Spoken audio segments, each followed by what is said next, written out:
इस नए वीडियो में अपन डिस्कस कर जा रहे हैं वेलोसिटी ऑफ इमेज। तो बच्चों हमारे पास एक कनकेव मिरर है।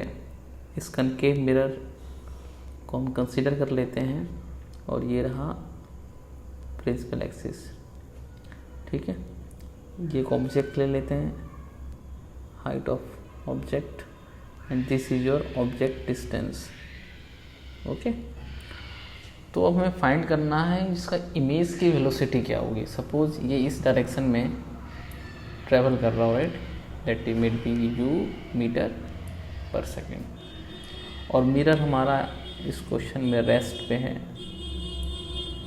ठीक है, तो ये जो u मीटर पर सेकेंड है ये हम लोग मिरर के रिस्पेक्ट में डिस्कस कर रहे हैं, है ना।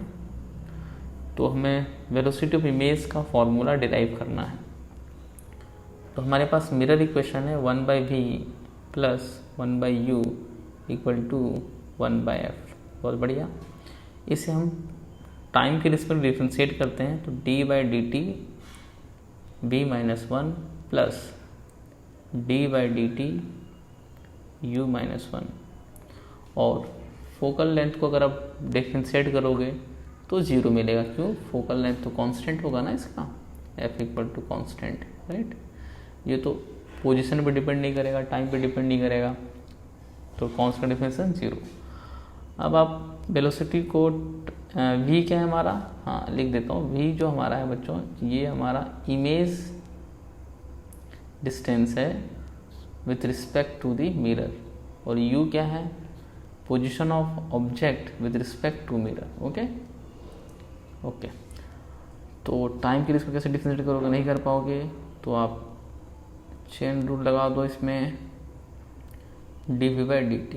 सिमिलरली यहाँ पे भी वही करना पड़ेगा आपको, d/du and multiply du/dt equal to 0। अब इससे अगर आप डिफ्रेंशिएट करेंगे तो ये आ जाएगा -1/v²। dv/dt ये आ जाएगा आपका -1/u² du/dt इक्वल टू 0। तो बहुत सुंदर, 1/v² dv/dt minus is equal to the 1/u² du/dt।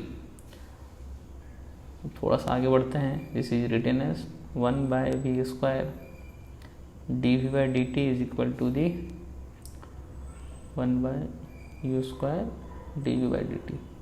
तो हम यहाँ से इसका dv/dt निकालेंगे, that is equal to the -v²/u² du/dt।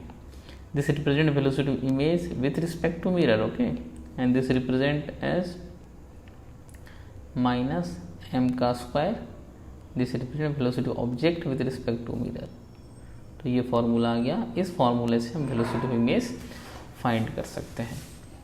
Okay, तो विथ वेक्टर है ना,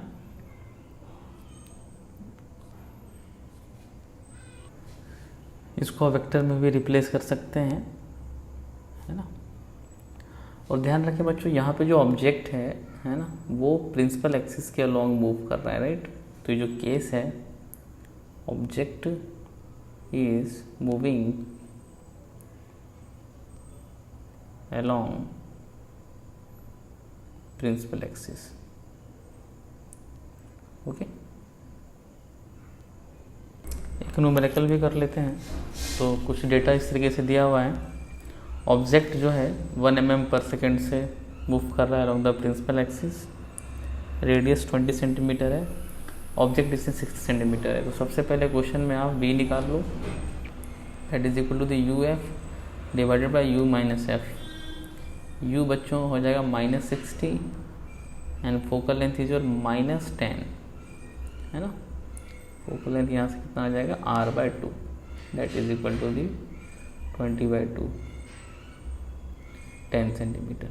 नेगेटिव होगा, कनकेव मिरर है, u -60 -10, so v is equal to the 600 divided by -60 + 10, v यहाँ से आ जाएगा 600 divided by -50, v is equal to the -12. Sorry, this is your image distance, right? And the formula is of velocity of image with respect to mirror is equal to the minus v square by u square velocity of object with respect to the mirror. So from here v is your -12, u is your -60 का whole square, and velocity of object with respect to mirror ये है 1 mm/s. ठीक है, इस direction को हम positive ले लेते हैं, तो ये रिजल्ट आ जाएगा -1/25 × 1. So our answer is -1/25 mm/s. Minus क्या बता रहा है? माइनस बता रहा है कि जो इमेज का फॉर्मेशन हुआ that is your -12 centimetre, means यहाँ पे बच्चों कहीं पे, और इमेज जो है इस डायरेक्शन में मूव कर रहा होगा. ऑब्जेक्ट मिरर के पास जा रहा है और इमेज मिरर से दूर जा रहा है. Thank you.